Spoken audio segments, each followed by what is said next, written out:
Assalamualaikum warahmatullahi wabarakatuh.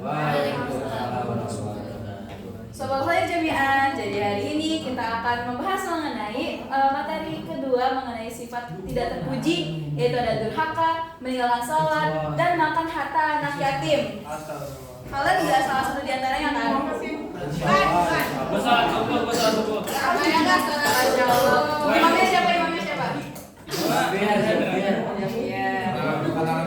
Oke, jadi dengan saya ini bisa jadi Jami atau bisa saya sebagai Dian Al-Jawi.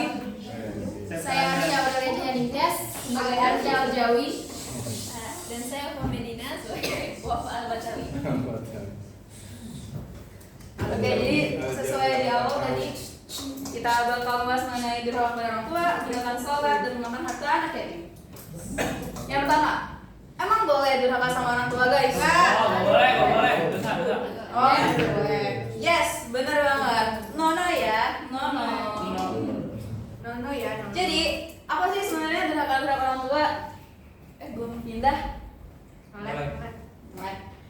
Nah, jadi durhaka kepada orang tua itu adalah segala bentuk sikap, perkataan, atau perbuatan yang menyakiti hati, kemudian juga meremehkan, tidak menaati orang tua. Selama perintah orang tua tersebut tidak bertentangan dengan ajaran agama Islam. Jadi kalau misalkan diingetin misal kayak Zia jangan main HP mulu. Astagfirullah, ya Allah. Nah, main HP.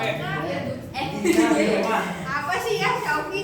Jadi kalau misalnya dia lagi terus Zia malah kayak apa sih mah? Aku capek, aku mau main, aku mau refreshing. Itu bisa jadi durhaka karena kita pasti orang tua mengingatkan kita itu buat kebaikan kita kayak kalau main HP bisa bikin orang kita jadi lelah, capek, nanti sakit gitu. Terus ini ada dalilnya dari surat Al-Ahqaf ayat 15. Jadi artinya adalah kami perintahkan kepada manusia supaya berbuat baik kepada dua orang ibu bapaknya. Maksudnya kedua orang tuanya yaitu ibu dan bapaknya. Lalu ibunya tuh sudah mengandung dengan susah payah dan melahirkannya dengan susah payah pula. Mengandungnya sampai menyapihnya adalah 30 menyap.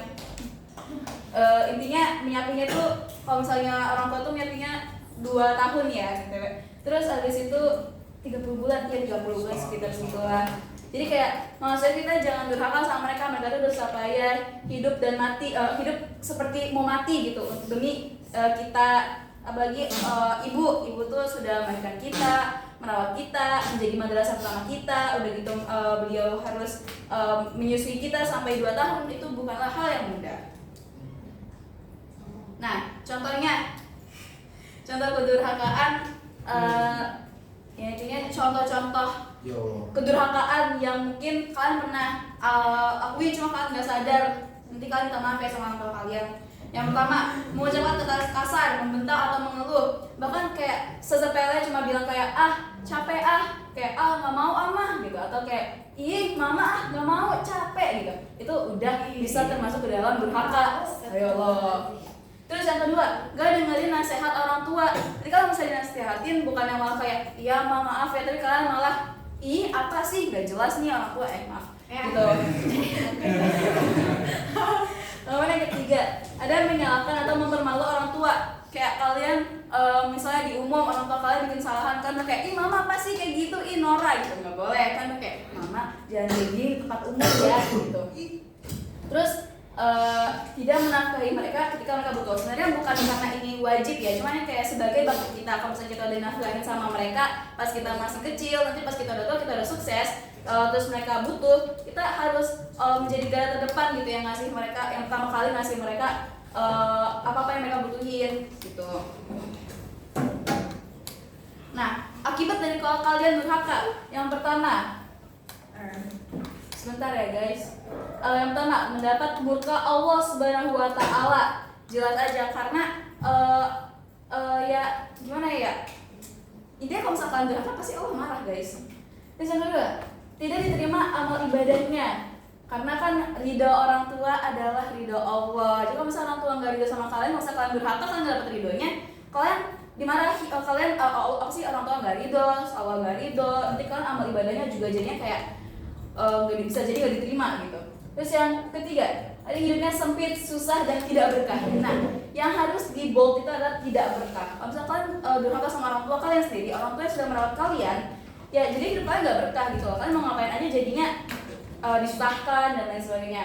Terus doanya tidak dikabulkan. Kalian tahu kan kalau misalnya kalau misalnya kita mau sumatif, kita minta doa ke mamah gitu, karena doa beliau adalah doa yang sangat mustajab. Terus kalau misalkan doa sama mama kalian malah doain kalian yang enggak, misalnya bukan nggak boleh doa yang enggak, maksudnya kayak jadinya beliau nggak ridho, nanti jadinya disusahin gitu.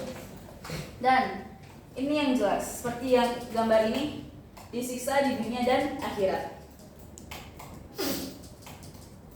Nah, Selanjutnya ada yang meninggalkan sholat. Seperti yang kita tahu, sholat itu adalah tiang agama dan juga salah satu dari rukun Islam yang dimana kalau ditinggalkan itu udah pasti dosa besar dan masuk neraka.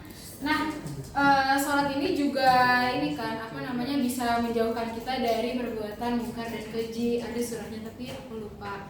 Nah, sholat ini juga diperintahkan oleh Allah Subhanahu Wa Taala pada Quran surah Al-Baqarah ayat 43. Wa aqimus sholata wa atuz zakata warka'u wa ma'al raki'in. Dan tunaikanlah sholat, tunaikanlah zakat, dan rukulah bersama orang-orang yang rukuk. Nah, kita nggak boleh banget nih meninggalkan sholat, kayak sekedar meninggalkan satu sholat aja tuh, wow, itu sangat fatal akibatnya. Wow. Apa aja sih dampak dari meninggalkan sholat? Nih buat yang masih suka madol dan yang yang masih suka madol dan lain-lain, tolong diperhatikan bagaimana sih dampaknya meninggalkan sholat. Perhatikan sih. Yang pertama, menyebabkan kesesatan. Orang yang melaksanakan sholat akan mendapatkan petunjuk dari Allah Subhanahu Wa Taala, dan yang meninggalkannya udah pasti sesat, jadi nggak dikasih jalan. Jadi jalannya tuh kalau meninggalkan sholat nih, yang ini jadi belok. Sesuai dalam firman-Nya, maka datanglah sesudah mereka penggantian buruk yang menyia-nyiakan sholat dan memperturutkan hawa nafsunya, maka mereka kelak akan memperturutkan hawa nafsunya. Maka mereka kelak akan menemui kesesatan. Quran surah Maryam ayat 59. Next. Nah, lalu orang yang meninggalkan sholat akan celaka. Sebagaimana dalam firman Allah Subhanahu Wa Taala, maka celakalah bagi orang-orang yang sholat, yaitu orang-orang yang lalai dalam sholatnya. Jadi maksud di sini itu bukan celaka orang-orang sholat, tapi yang lalai. Jadi kayak masih suka bolong-bolong sholatnya masih suka di, misalkan asarnya tuh jam 3, kalian baru sholat jam 2.59, itu kayak sholat zuhurnya jam 2.59. Gitu maksudnya.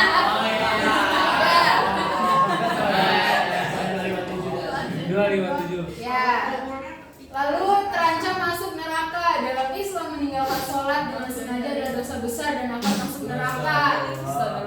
Nah, ini ada juga di dalil surah Al-Mudassir ayat 22 sampai 43. Apakah yang masukkan kamu ke dalam neraka Saqar? Mereka menjawab, kami dahulu tidak termasuk orang-orang yang mengerjakan sholat. Ya, jadi diusahakan dalam kondisi apapun itu, sesibuk apapun itu, kalian tetap menunaikan sholat agar hati kalian tetap tenang, tentram, dan dimudahkan segala urusannya. Masya Allah. Yes. Nah, perilaku tercela selanjutnya yang bakal kita bahas adalah memakan harta anak yatim. Wah, jadi perlu kita ketahui sendiri ya, anak yatim itu siapa sih anak yatim itu? Nah, jadi anak yatim itu seorang anak yang ditinggal dalam kutip meninggal dunia oleh ayahnya atau orang tuanya dalam keadaan belum balik. Nah, jadi kalau misalnya udah balik itu sebenarnya dia udah nggak termasuk kategori anak yatim. Nah, jadi harta anak yatim itu adalah harta yang ditinggalkan oleh orang tuanya yang harusnya dikasih ke anaknya secara warisan gitu kan. Tapi ditangguhkan sementara dan diberikan kepada walinya, yaitu karena anak yatim itu juga kan termasuk al-hajr atau yang ditangguhkan untuk berbelanja gitu kan. Nah, kenapa gitu? Karena tapi walaupun cuman sampai balik di realitanya anak yatim itu masih walaupun dia sudah balik, dia masih memerlukan walinya sampai ia dewasa gitu lah, sampai dia bisa mengelola hartanya dengan baik gitu. Jadi memakan harta anak yatim ini berarti menggunakan atau mengambil harta anak yatim secara tidak benar. Nah, bisa berupa mengambil tanpa hak. Nah, jadi kalau walinya mengambil harta anak yatim tanpa hak itu nggak boleh ya guys. Nah, emangnya walinya tuh ada hak nggak sih buat ngambil harta anak yatim? Sebenarnya dijelasin di surat An-Nisa ayat 6. Kalau walinya itu orang yang kaya atau berkecukupan, hendaknya ia menahan diri untuk tidak mengambil harta anak yatim itu. Nah, tapi kalau misalnya agak sederhana gitu atau agak ini, jadi dia tuh sebenarnya boleh makan sebagian hartanya dengan cara yang patut. Jadi kayak misalnya buat makan itu boleh lah, tapi jangan yang terlalu mahal. Nah, selanjutnya menjual atau menggunakan harta mereka demi kepentingan pribadi. Jadi misalnya anak yatim itu ditinggalin rumah sama orang tuanya tapi malah dijual gitu sama si walinya. Nah, itu nggak boleh. Nah, sama mengelola amanah dengan jujur. Ya udah, jadi walinya harus jujur ya. Sama tidak memberikan hak waris kepada anak yatim. Nah, ini lebih zalim lagi. Harta anak yatimnya nggak dikasih gitu.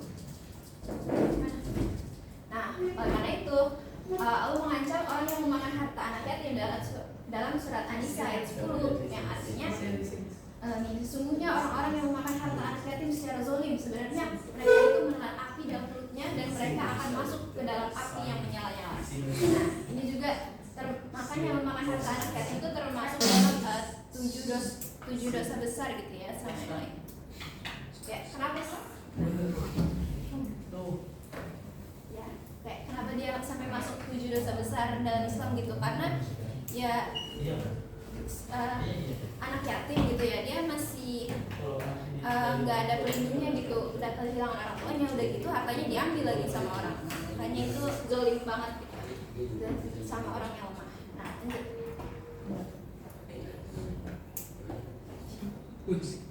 Oke, jadi berikut itu adalah materi mengenai korupsi dan mencuri. Jadi siapa sih yang mau jadi pejabat? Yes. Apakah kalian akan korupsi atau mencuri? Tidak. Tidak. Katakan tidak. Coba ada tidak.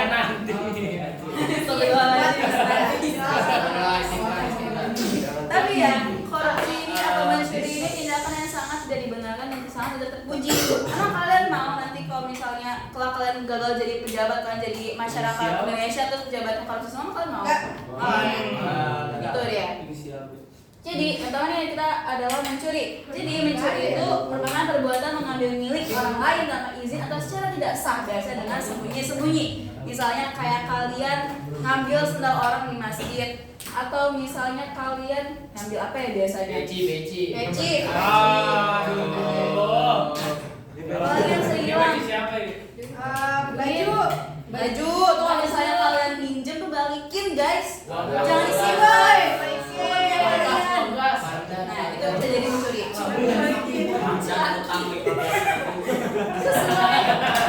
Sesuai firman Allah pada surat An-Nisa 9. Bismillahirrahmanirrahim. Ya ayyuhalladzina amanu la taqulu amwalakum bainakum bil batil. Artinya, hai orang-orang yang beriman, janganlah kamu saling memakan harta sesamamu dengan jalan yang batil. Batil itu artinya buruk. Ada kalian nggak boleh memakan harta orang lain dengan cara yang salah gitu loh guys. Kecuali kalian bisa dibagi itu boleh.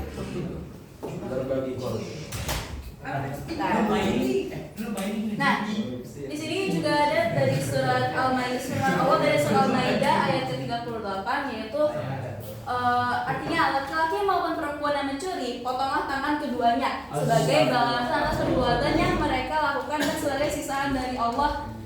Semuanya Allah itu maha perkasa lagi maha bijaksana. Ini tuh kita udah pernah bahas apa namanya materi apa nih? Kisah. Nah, ini adalah materi ini kayak mencakup materi yang kita pelajari itu kisah. Jadi kayak seorang yang mencuri atau berlaku kejahatan gitu buat orang-orang sekitarnya, dia pantas untuk mendapatkan balasan-balasan. Misal kayak kalau di zaman dulu tuh ya, di zaman Rasulullah tuh tangannya dipotong. Emang kalian mau tangannya dipotong di zaman sekarang? Nah, dampak mencuri bagi pelaku yang pertama mengalami kegelisahan batin. Gak mungkin orang yang sebenarnya orang yang mencuri itu dikit banget yang mungkin kan merasa kayak enjoy aja, pasti mereka juga ada rasa bersalah, ada rasa kayak aduh gue mencuri gitu. Terus yang kedua mendapat hukuman. Kalau bisa ketahuan, ya kalau ketahuan dapat hukuman. Tapi kalau misalnya nggak ketahuan, sebenarnya mereka dapat hukuman secara nggak langsung. Misalnya Misalnya dia tiba-tiba diazab sama Allah, atau emang mungkin dia hukuman kayak dari dirinya sendiri gitu loh, datang dari dirinya sendiri, misalnya kayak dia jadinya anxiety atau apa gitu loh.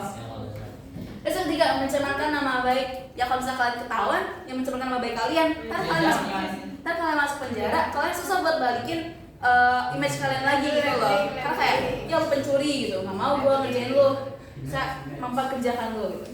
Yang keempat, ini yang paling fatal, merusak keimanan. Kalau misalnya kalian mencuri, kalian tuh bakal jadi apa ya? Kalau udah biasa mencuri, kayak lama-lama kalian tuh kayak merasa itu adalah hal yang normal.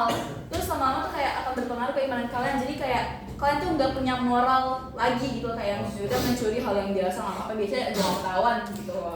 Terus kalau misalnya bagi korban dan masyarakat, yang pertama menimbulkan kerugian dan kekecewaan, tentu saja. Yang kedua menimbulkan ketakutan. Dan yang ketiga muncul hukum rimba. Apa tuh hukum rimba? Rumble in the jungle. Ini bro. Jadi bagaimana kita menghindari perilaku mencuri? Maksudnya kitanya ya, dan kita yang nggak suka mencuri. Yang pertama, kita harus mensyukuri nikmat Allah. Jadi kayak misalnya kita punya sendal swallow doang, ya udah syukurin aja, penting punya sendal daripada harus ngambil punya orang lain yang bagus. Yang kedua, menghormati hak milik orang lain. Kayak misalnya orang lain tuh memperoleh harta-hartanya itu juga dengan usaha gitu loh. Itu nggak mungkin dapat misalnya ya apa gitu sendal yang keren. Mereka pasti kan nabung atau mereka kayak bekerja keras dengan itu. Kalau misalnya kalian ambil dengan cuma-cuma kayak ya kalian jahat gitu, dia menghormati hak dia. Yang ketiga, meningkatkan etos kerja ya. Kalau misalnya kalian mau sesuatu jangan nyuri, tapi kerja, menabung gitu. Terus hikmah larangan mencuri. Yang pertama, terjaminnya hak milik. Yang kedua, motivasi untuk bekerja keras. Dan yang ketiga, kehidupan damai dan harmonis. Amin. Kalau ada cuma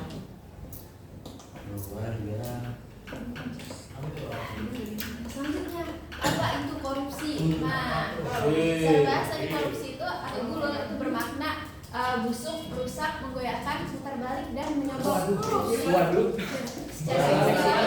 Korupsi ini berarti tindakan penyelewengan atau penggelapan uang negara atau perusahaan dalam skala besar secara tidak legal. Nah, jadi menyalahgunakan kepercayaan publik yang dikuasakan kepada mereka untuk kepentingan pribadi dan orang lain yang biasanya dilakukan oleh jalan. Quran surat Al-Imran ayat 161 yang artinya tidak mungkin seorang nabi berkhianat atau harta rampasan perangnya. Nah, barang siapa yang berkhianat atau gulul atau korupsi, maka pada hari kiamat ia akan datang membawa apa yang dikhianatkannya itu. Jadi Maaf guys, ini sensor. Maaf ya. Nah, jadi apa sih bahaya dari korupsi itu sendiri? Yaitu dia menyebabkan kehinaan dan siksa api neraka. Ya, seperti yang tadi, karena sesungguhnya gulul itu adalah kehinaan dan aib dan api neraka bagi pelakunya. Ya. Itu menjaga siapa? Nah, selanjutnya adalah apa aja sih dampak dari kalau seseorang ini melakukan korupsi? Yang pertama udah pasti menyengsarakan rakyat, kayak yang Yang kita rasakan. ya yang sedang kita rasakan, kayak dengan korupsi ini pembangunan tuh jadi nggak merata. MPG. Nah itu lalu ada juga yang kedua, terhalang untuk masuk surga. Nah, orang-orang yang korupsi ini hatinya itu kotor, dia menzalimi orang lain. Jadi dia akan terhalang masuk surga. Dan kalau misalkan orang ini itu mati dalam keadaan masih membawa hasil korupsi atau masih ada hasil korupsi tanpa kayak bertaubat atau meminta maaf atau apapun itu, maka dia akan tidak terjamin masuk surga gitu. Tapi itu suka-suka Allah mau gimana. Lalu doanya juga tidak akan dikabulkan oleh Allah Subhanahu wa taala karena hatinya kotor, zalim. Nah, lalu selanjutnya ada upaya pemberantasan tindak pidana korupsi. Yang pertama, ini ada 3 strategi nih, seperti yang sudah kita pelajari di PP Sosio. Lalu yang pertama ada strategi preventif, yaitu upaya pencegahan agar seorang ini tidak terjerumus ke dalam perilaku korupsi, termasuk dengan meningkatkan kesadaran terhadap bahaya korupsi. Lalu yang kedua ada strategi deduktif, membuat sistem deteksi dini atas tindakan korupsi sehingga apabila ada indikasi perbuatan korupsi akan cepat terdeteksi sehingga tidak akan sampai kepada tindakan korupsi yang lebih besar lagi kayak nyampe berapa triliun gitu nggak akan. Ya. Lalu strategi represif. Strategi ini harus dibuat dan dilaksanakan dengan tujuan untuk memberikan sanksi hukum yang maksimal dan tegas kepada pelaku tindak pidana korupsi sehingga menimbulkan efek jera biar dia nggak melakukan korupsi lagi. Ya. Jazakumullahu khairan. Silakan yang ingin bertanya. Mau nanya,